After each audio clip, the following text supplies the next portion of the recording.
What is going on, you guys? It's your boy, Fuck Me Fresca here, and we are back with episode 124 of the video game therapy series.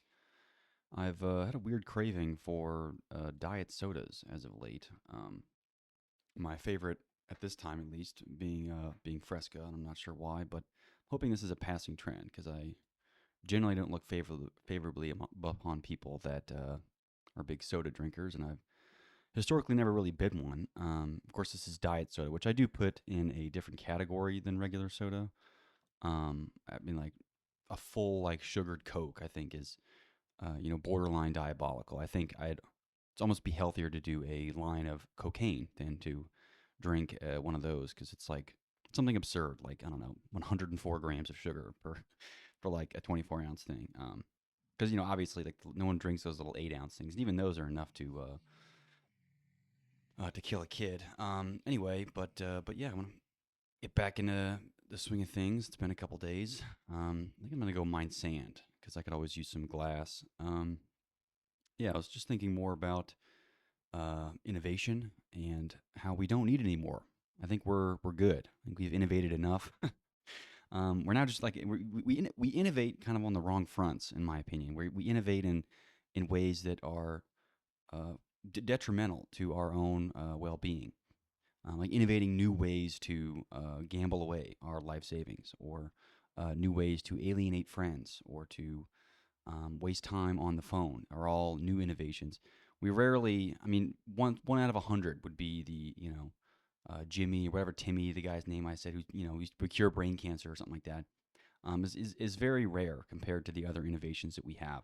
I think so. I think instead of focusing wholly on this, again, this kind of vague, stupid term of innovation, applying the technologies that we do have in ways that I think are reasonable. I'm not even sure what word that would be.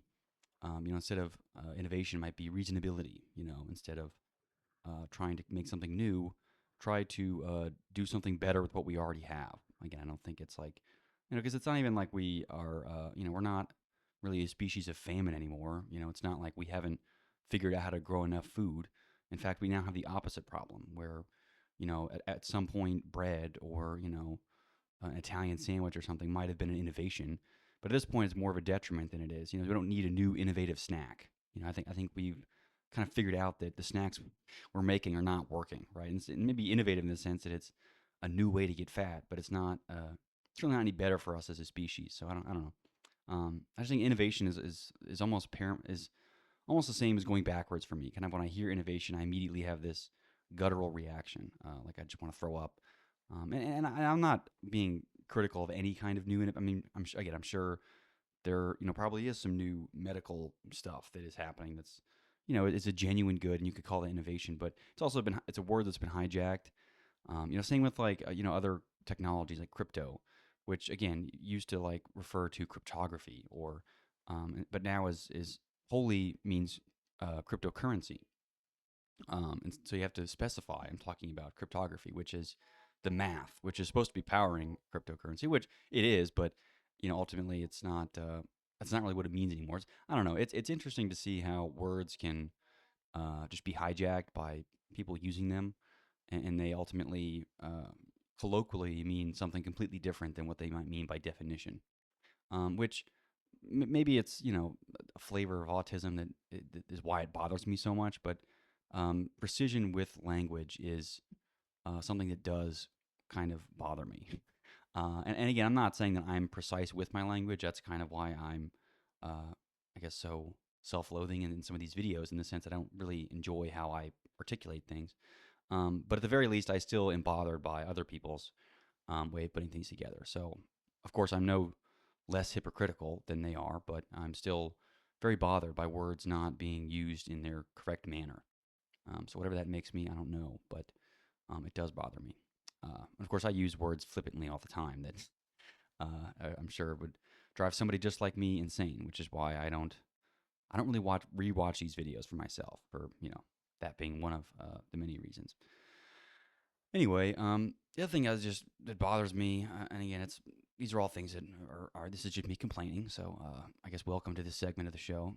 Uh, I think having like one these superstar, because there used to be like you'd be like a pop star and there'd be like a star, you'd be the star of a team. Now they have like superstar and there's like megastar and there's like different. They're almost adopting like a computer. They have like the kilobyte and the megabyte and the gigabyte and like the pentabyte.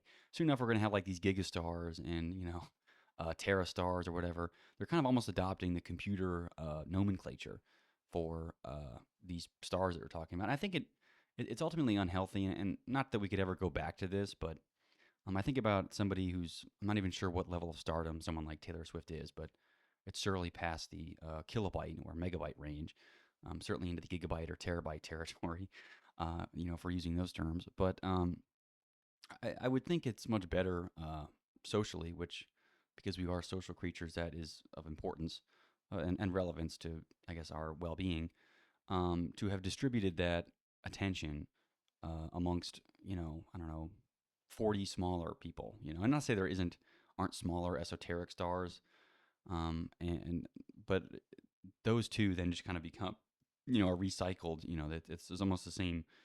We've all seen this where it's like someone who's, kind of known as the underdog gets, fandom because of their underdog status, and then they soon become the overdog. Like, I'm sure at some point, Taylor Swift was not seen as a popular thing. I mean, maybe not, I don't know. But other people, I'm sure, especially like in the sports scene or something, at some point were not, everyone's favorite. But and maybe that's not a bad example, because sports, I feel like you can work your way to the top purely off of, I'll say like numerical merit. If you're scoring 40 points a game, it's hard for you to go unnoticed. At some point, they're going to start covering you, the press, whatever.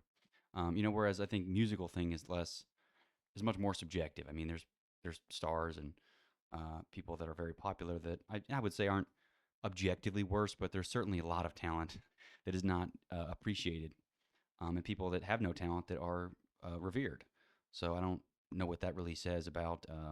I mean, I could draw one conclusion that it just points to I guess, the stupidity of the public, but that's kind of a cop out excuse, I think, for something that's, might be more meaningful. And not that I don't think there's any or that I want to point to popularity being some kind of conspiracy. I don't always think that, but I'm certain there are people with agendas, even the people that might own, the people are very worried about the optics of certain, people. That's why they don't like people that are. And it's harder with sports because, if you're good, you're good.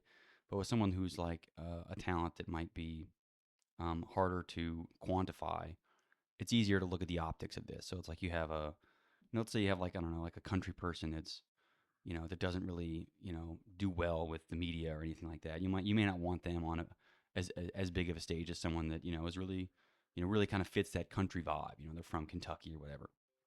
So there may be politics behind that, in the sense that is, their popularity might have nothing to do with how good they actually are at, performing, or, whatever. And again, which is an entirely subjective measure, but, you can appreciate someone who could play 40 instruments and sing in, every, octave, versus somebody that, doesn't do anything but, kind of, as a rapper or something. I don't know. Not that rapping isn't a talent, but there are certainly rappers that have more genuine ability to put words together, versus ones that are, kind of more druggy rappers. I mean, I believe me, I love, Young Thug was probably I grew up on Young Thug, but I'm aware that his style of drug rap is not, I wouldn't say he's as talented, or as talent's even the word I kind of hate.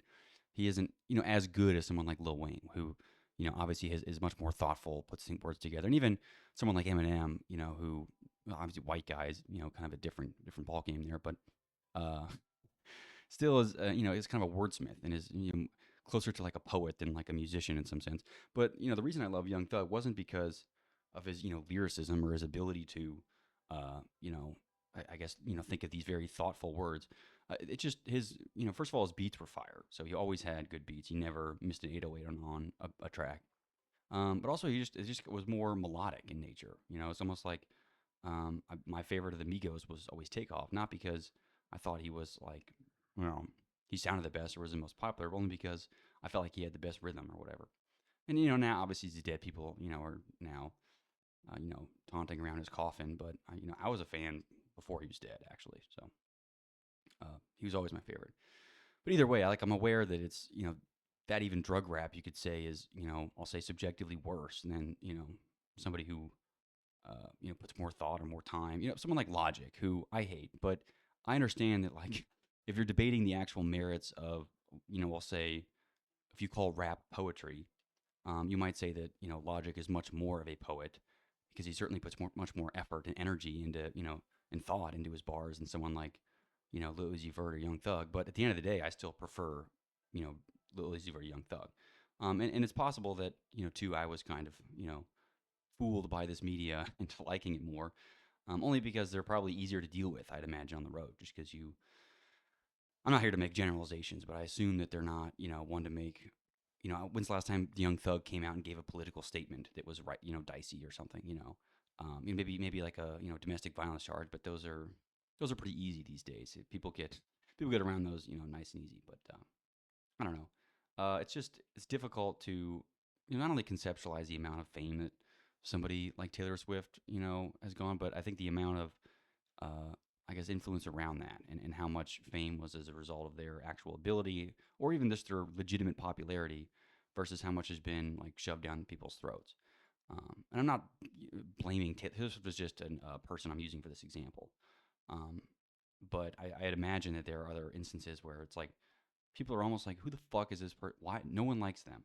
Get them off the television screen, but they're still there because of their, maybe whether it's their history or something.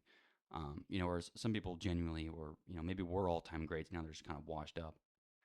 So I don't know. I think there is some degree of conspiracy with people just being in the limelight for extended periods of time. And I think it is easier to control, like, even one superstar. Again, if I were the ones pulling the strings here, which I'm not, and I'm not saying that there is anybody pulling the strings, but I'd assume it'd be easier to control like one Taylor Swift than it would be to control, like, you know 40 smaller artists that each might have their own, personal philosophies and agendas.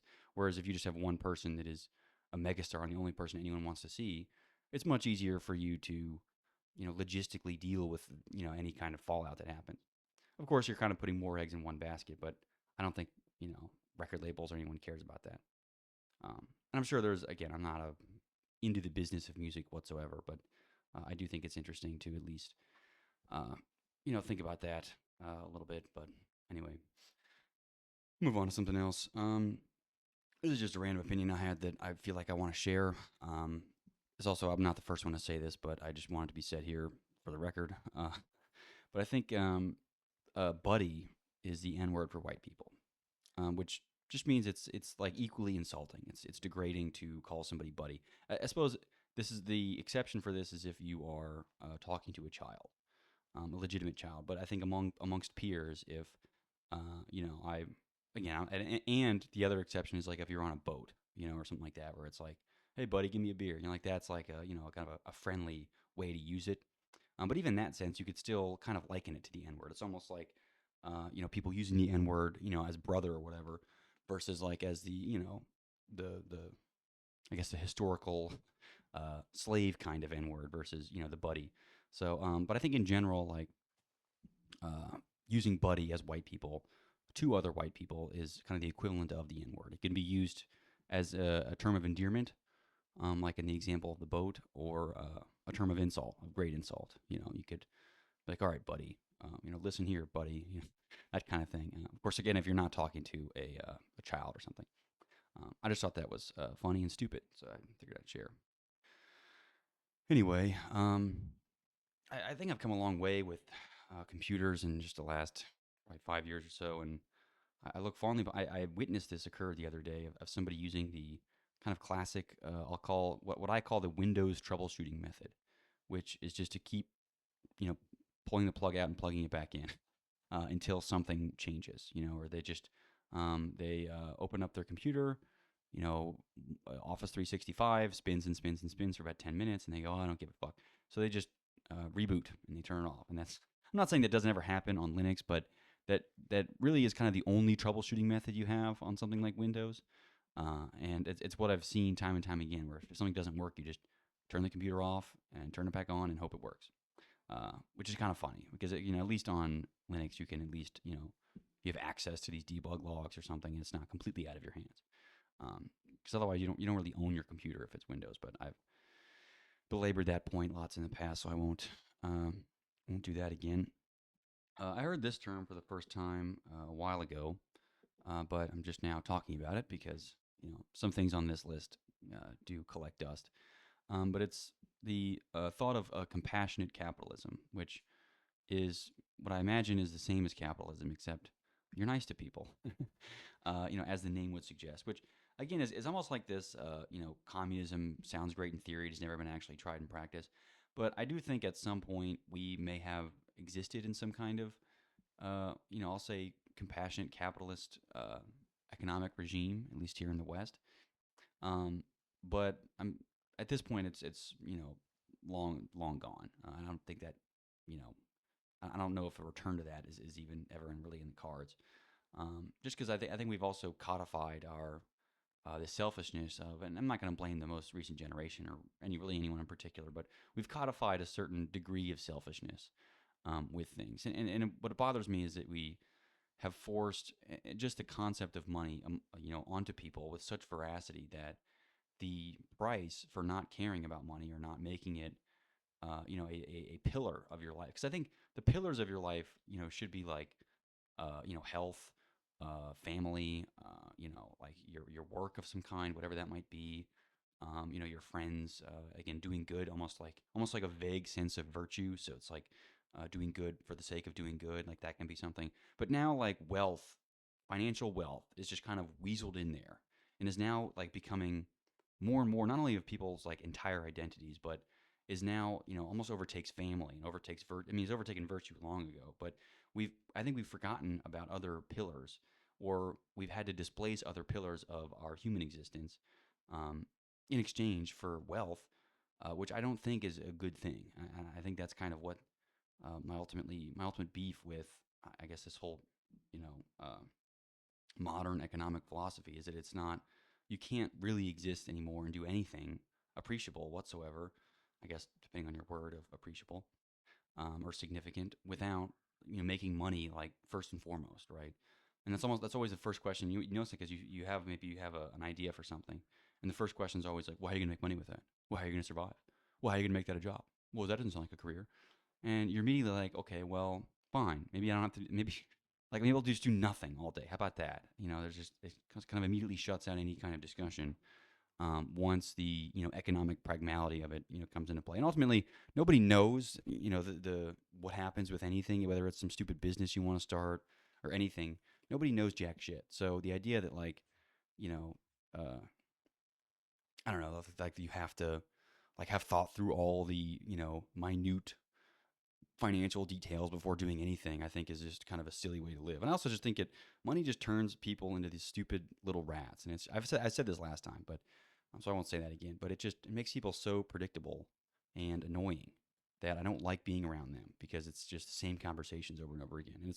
I almost pity some people because it's obvious that they're bored, and they just need something to do.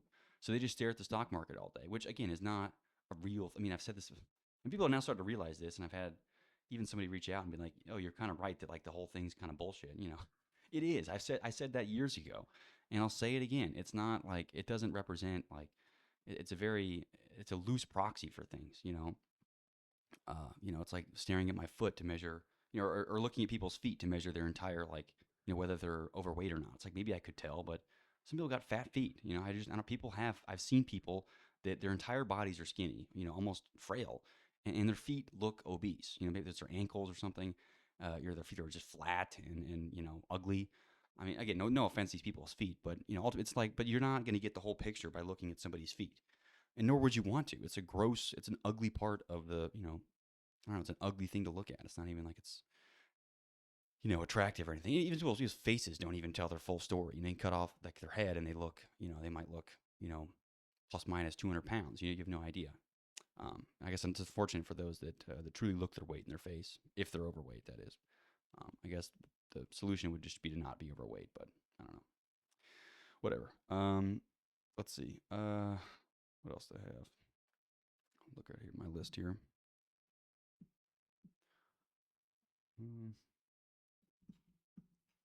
Oh yeah, I was thinking about like goals and somebody asked me what about like goals that I have achieved or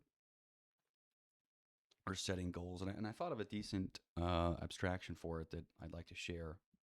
And I think this is captures more of my philosophy as of late. I'm very much a like a progress or a results oriented person. So I don't want this to come across as like I'm someone that doesn't set goals of any kind or that my goals are vague. Because vague goals don't do anything. I think everyone knows that. Where it's like I want to like get better at chess or something. It's like all right, what does that even mean? Like I mean, that's not gonna help. I mean, I guess you could doing it every day would be would get you better, but then the goal should be play chess every day and then you'll get better at it. The goal should not be get better at chess. You need to quantify that or be more specific. And they do this. There's this whole like SMART goals where it's like specific, measurable, attainable, or something. I don't know. I hate frameworks like that even more. I just think there's a certain vibe to it. It's like, all right, well, I want to make 10 of these stupid videos, a month or something like that. I don't know. Um, and I go, okay, well, that's a measurable thing. What's my progress? 4? All right, great. Whereas like these, the SMART goal is annoying where it's like some of this is never relevant. And I don't know. I just hate following, rules. I hate being barked at and told to make goals that are not like my own goals, but goals that follow the stupid framework. Even if the framework is thought out, I don't care. I like doing it my own way. So I'd rather die my own path than to be trod down someone else's path and potentially end up in the same problem. Whereas they didn't even. It's not like they know something. I'm not. I mean, not that I don't trust anybody, because I do trust people that have accomplished things and people's advice generally, but I don't. I like figuring out my own. But anyway, um, yeah. So I was thinking about goals, and I think the way I would think about this graphically is like if you start on a let's assume where you're at right now is the origin, so 0, 0, and we're talking in 2 dimensions, so you don't have to worry about and I'm not going to plot axes here. You can put your axes, whatever the goal is in mind.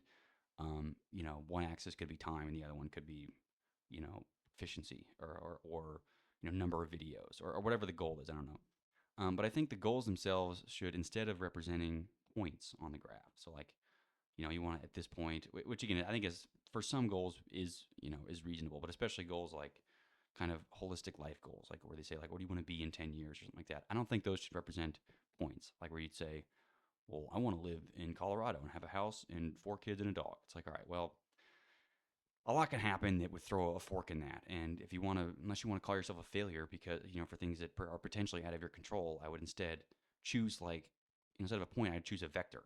So like in physics where you have like the initial velocity vector, and that's generally like an arrow with like a magnitude.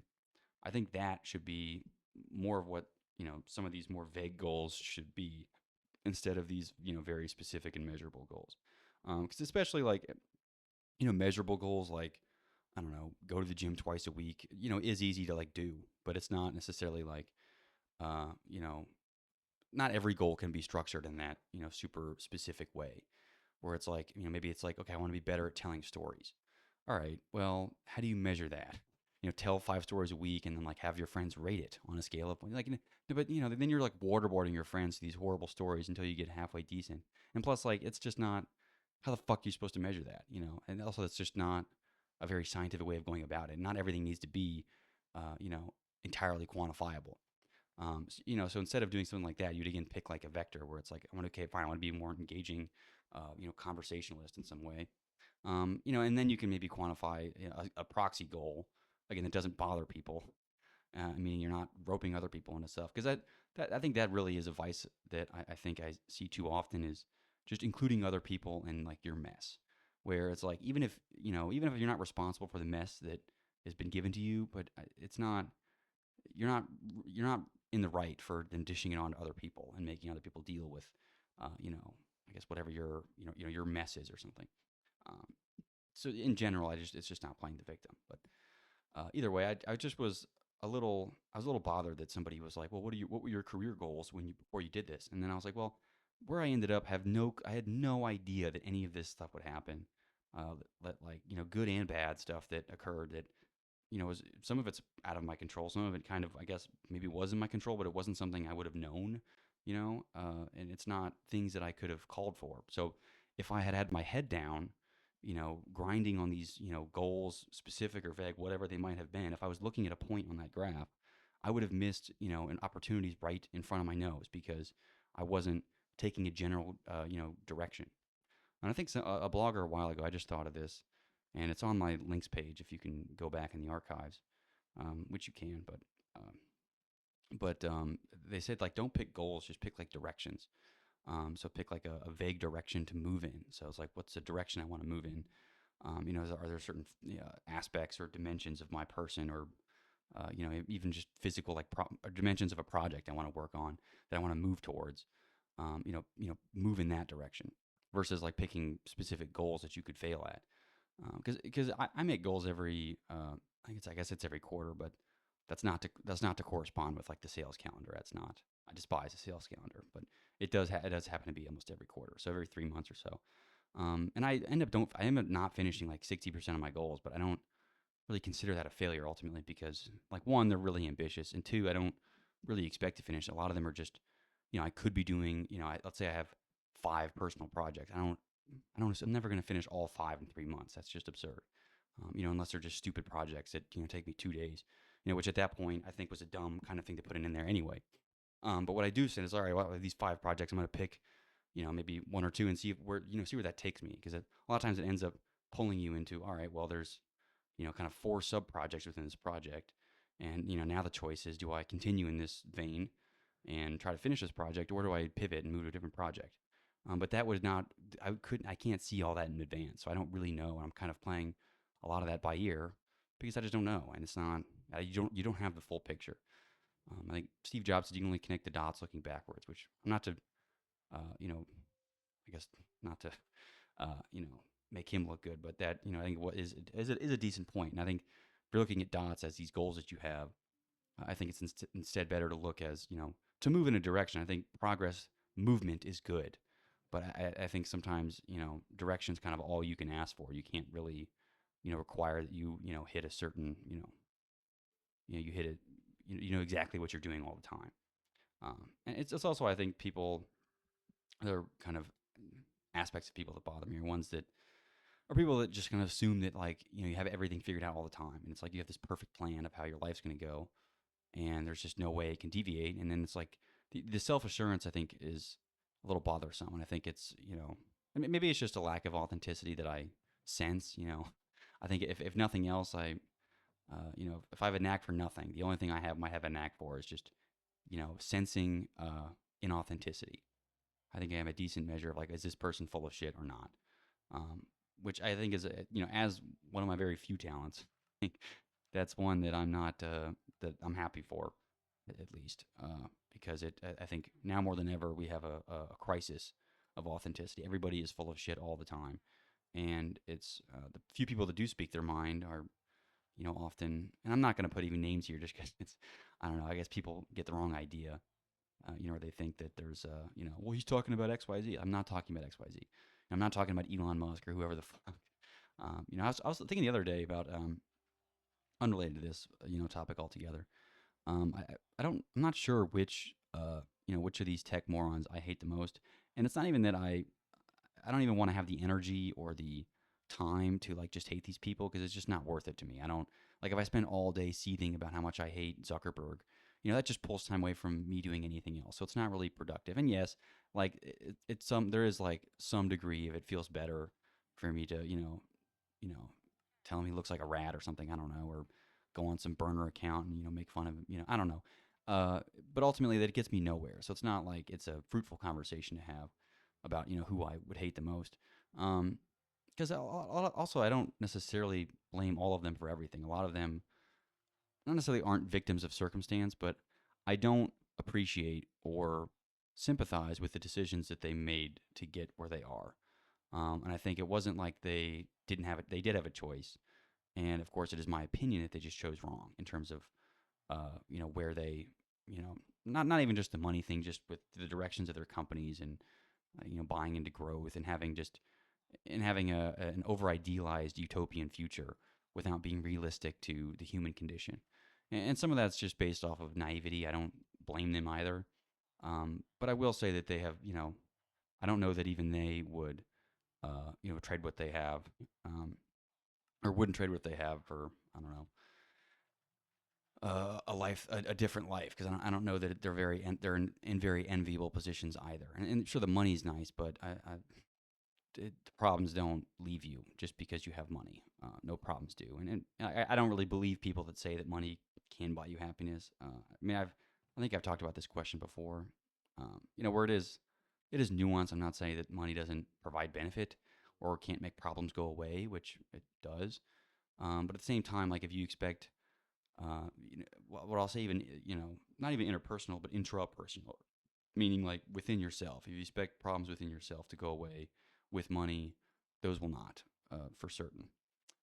So yeah, yeah. Whereas I think other, intrapersonal, or I don't know if you need security or something.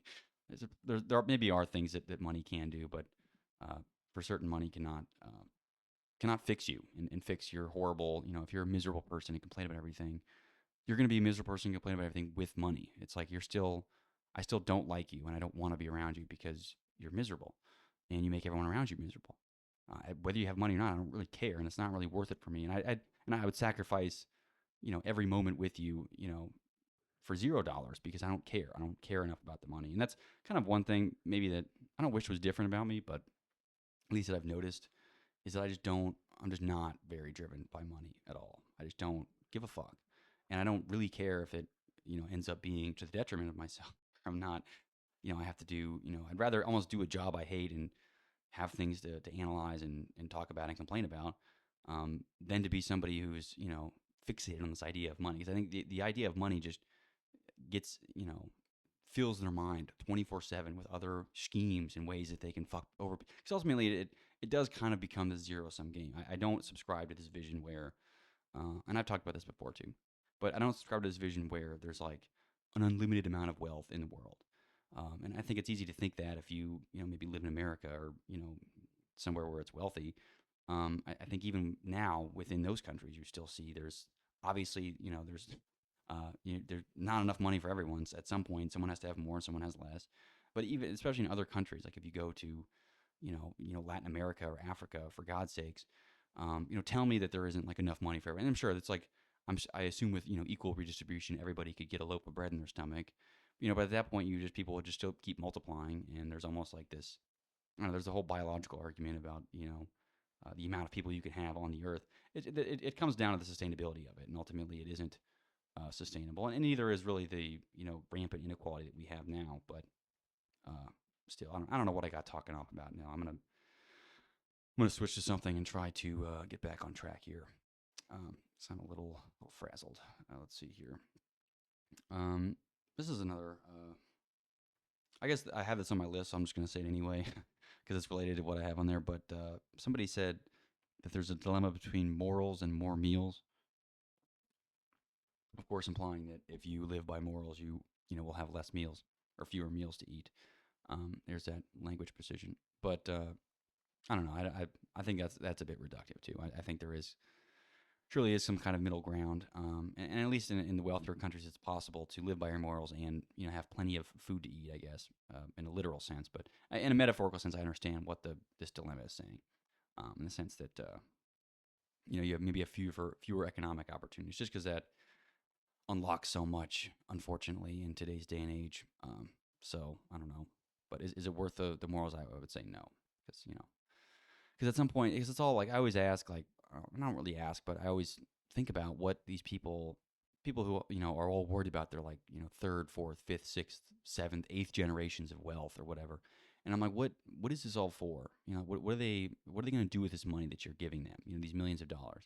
Even if your kids hate you for whatever reason because you're a piece of shit, but and they're like, well, I'm going to send them to college and get them a good education. Which I'm like, already, that's kind of a stupid thing to do. Because that's like, you ask anyone who's like very bullish on this, like, kind of 1950s atomic family, and they're all like, well, I'm going to send my kids to college, and that'll be my goal. It's like, first of all, I don't even know if you think college will exist, by the time your kids are old enough to go. But it's already kind of meaningless. I mean, it already is meaningless. And, it's going to even be even more meaningless by the time they're there. So, like, then and then plus like the tuition is going to be probably 100x what it is now. So the money that your measly 50,000, won't even cover a year, of the school that you want to send him to. So it's like, and the school, it's pointless. It's not even like, it's like this foolproof jobs placement program. It isn't. You know how many college graduates are woefully unemployed, or they work at, Panera Bread or something. It's not like you're giving them any kind of guarantee of good life just because you paid for their college. If anything, you're just, saddling them with whatever you couldn't pay for. I guess you could pay for the whole thing, but you're just, I guess giving them 4 years to, be a booze hound and make bad habits and and worse friends. I don't know, but it baffles me that it's like it always comes down to like, well, I want to send my kids to college. I'm like, really?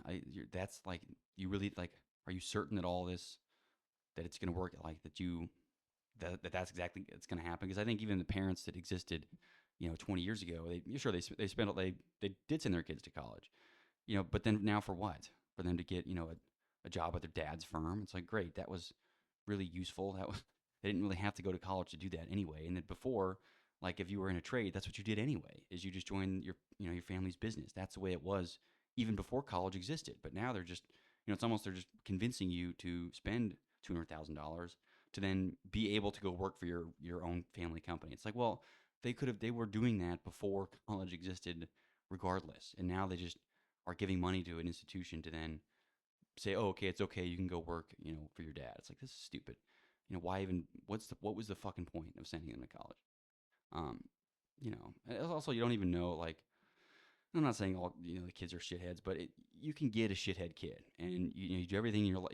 Maybe you know you create all these bad habits, and you do everything for your boss or whatever because you think it'll be worth it for your kid. And your kid turns out to be a complete bag of shit. And sure, maybe you still love him, but like, a shit kid's a shit kid. And maybe they're not built for college. Maybe they want to forge their own path. Or maybe they hate you. I don't know. It just seems strange that, and maybe it's some of them people, have unrealized dreams in themselves, and then, I guess just look for, anything and everything to fill those voids. And a lot of times the void is someone else, unfortunately. And then it kind of burdens them as well. And it also ultimately just creates more problems.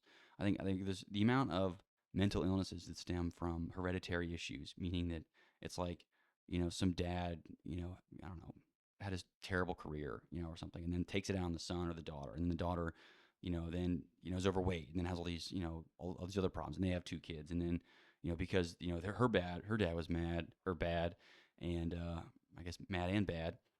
Then she's kind of a crappy father, and then it just all goes down and down and down, and then it's like there's 8 generations of just terrible parents and terrible kids, that all stem from like maybe just don't even have the kid, or don't bury your dreams or burn your dreams away, and your kid just leave them the fuck alone, and just almost let them be their own little autonomous person, and don't inject your inadequacies and your insecurities into them. Leave them the fuck alone, which I think is it's probably the best thing you could do for the kid, is just let it be its own plant. Instead of suffocating it, with whatever, which can include money sometimes too. I think even wealthy parents kind of forget that, wealth can be sometimes even worse than, poverty. Because with poverty, what do you have to lose? What are you going to take from me? I have nothing. Fine. Like, you're going to take like my computer. Great. I even if you take all my computers, it's like, all right, that wasn't really that much money. Like, it worked for a few months and, get it back, I guess. Uh, you know, but I don't know. I mean, you couldn't really steal that much from me. Not that I'm inviting anybody to, but you really couldn't take that much from me. Whereas, someone with money, they're constantly worried about, who's after them or something. Where it's just, I don't know, it's just this silly game of, I don't know, that people seem to be caught in the wheel of. Um, I saw an interesting, like, I'm not even gonna say quote. It was kind of a pseudo quote because it's not. I guess it's not very precise. But it was by somebody that is unfortunate that they've become popular, but I have never read any of their stuff either. I just know that they're constantly oversighted in these, especially in like little, startup manuals and things. But it's Naval Ravikant. But he said intelligence is kind of best measured by getting what you want out of life, which I think is actually maybe a pretty good way of thinking about intelligence, because it does kind of functionalize things, um, and especially it also kind of requires that you know what you want out of life, because if you don't, it would be impossible then to exhibit your intelligence, which I think is an interesting and perhaps useful way of framing it. It's not to say intelligence is only useful, as a means to an end of some kind, where you have to get something out of your intelligence. But in this case, you're not getting anything specific or concrete. You're instead getting like an abstract, like this is what I want. So, for example, if all you ever wanted was like, and let's be stupid, you just want like a red Schwinn bicycle or something. And you could say that you're the smartest person ever because that's all you really achieved, and that's fine. But again, the harder question then is that truly what you wanted? And is that all you want? Is that I guess did you get it? Which in this case, yes, you did. But if all you want is to like I don't know, have a happy family of some kind, which again it maybe is kind of a tough thing to quantize or quantify. Quantize is the wrong word. Um, then it might be a little harder. But let's suppose that you are successful in whatever. Maybe you think you're successful. Maybe that's all that counts. Is maybe you think you're successful in creating this happy family. Then that's really all that matters. They're like any kind of material, I guess, successes or failures aren't really relevant to that. And to me, I think that is a better measure of your true intelligence. Because if you measure intelligence by the amount of money or the amount of power somebody has, some people just don't give a shit about power or money, and that's just and you shouldn't hold that against them, with your stolen valor or power. It shouldn't be a always be a dick measuring contest. Now, some people might disagree and say that power or influence is like a natural thing of man, which again I think it stems more from an insecure masculinity than a secure one. Because I do think a truly secure masculine person, even if we are kind of playing into the masculine stereotypes. They're not all this domination, Terminator. I want to kill everything. That's not what. I just don't believe that is what a masculine uh, kind of the masculine genotype is after. It's not all about plunder and all. I mean, it's like just not. Some people just don't give a shit about stuff, and they're not not human or not men because of it or not whatever. Some people just don't care. I don't care about power and influencing other people. I suppose in the sense that I want to have autonomy over myself, which should be kind of almost a natural human right, I suppose, or a existing right or a God-given right. However, whoever assigns rights for you, whether it's what biological species you belong to, but I don't see frogs taking orders from other frogs. If a frog wants to decide not to procreate and then die, that should be its own decision. It shouldn't be required by other frogs that this frog must do this X, Y, and Z. Now it can suffer the consequences of its own decision, but I think that should be a natural part of the living experience is to be able to choose your own fate, and that's kind of the whole point of it. Because if you can't, then what is the point of living?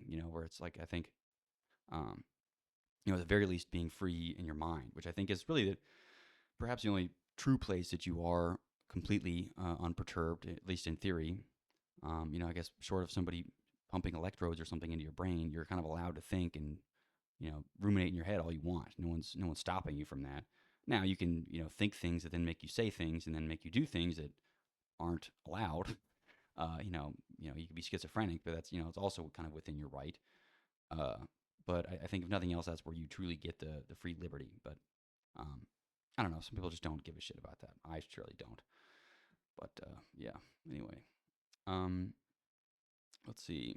Yeah, something else I think uh, related to this is just the whole prospect of seeking external validation. So through making somebody else happy or something else, some other outside, even external validation in the form of something like vague goals, where it's like, my life is only complete once I reach, I don't know, we bring the chess example back. Once I reach, 6,000 elo, or I don't even know what the numbers go up to. I don't play chess.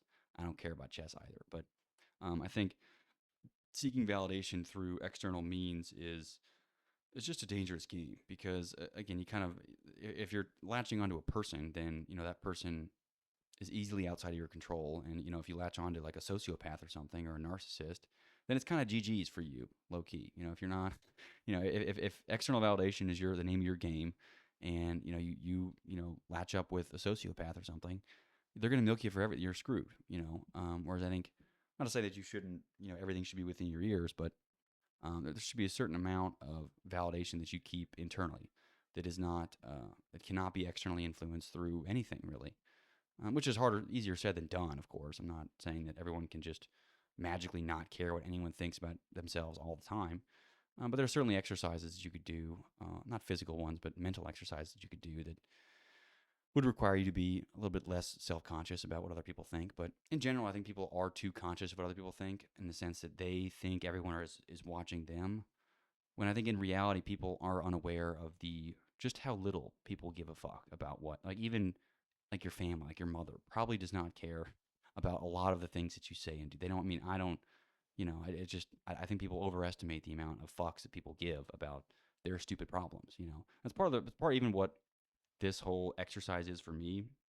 Like these stupid videos is almost just proof that not only can you say ridiculous things and not really have any consequences, I guess, until I get banned, but nobody really cares. Like nobody cares. Not nobody even. I mean, people that I know for years still don't even know that I do this, and they don't. And if they found out, they would maybe watch 2 videos, laugh at me, and then I'd move on with my day. They don't spend hours and hours like deliberating every detail. They don't gives a fuck. Nobody cares. They're like, what? Why do you do that? That seems silly. Why are you even still playing Minecraft? You're a grown man, and like I don't give a fuck. Why do you gamble on sports you don't play? You've never played. It's like so potato potato. So I don't know. That's just fucking stupid. But yeah, I just think the whole idea of seeking external validation as kind of a not even a life philosophy, just as a philosophy of any kind is I think is dangerous at least. So at least I'm not saying there can't have anything external, but I think a majority, maybe Pareto principle here, 80-20, 80% of your validation, your self validation should come internally. Maybe the other 20 you can leave up to other, to the outside of you. That way, at the very least, you're only ever 20% disappointed in things, because things truly just can't go your way for a while, and that is life. That's normal. But I think if most of it's just being self assured in your own beliefs, it's harder to I guess get too down on yourself. But anyway, um, yeah. The other thing with this is totally unrelated, but maybe I have enough time to squeeze it in. Is journalism by omission? I think, and maybe it's just I don't know. I guess the only a decent example I have of this, like, is someone like Edward Snowden, where it's maybe that was documented on at the time, and people just maybe they saw like one headline, they're like, oh yeah, he's a terrorist or something, which he's not.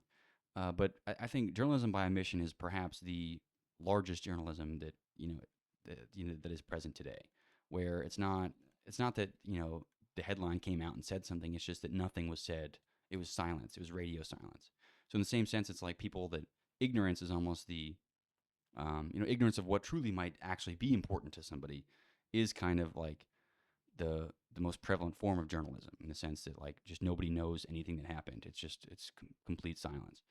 Because I asked a kind of a regular normie person like who Edward Snowden is, or what the importance of his thing. And they either say he's like a Russian spy or something, or like isn't that the guy that like is friends with Putin or something. And I'm like, that is not even close.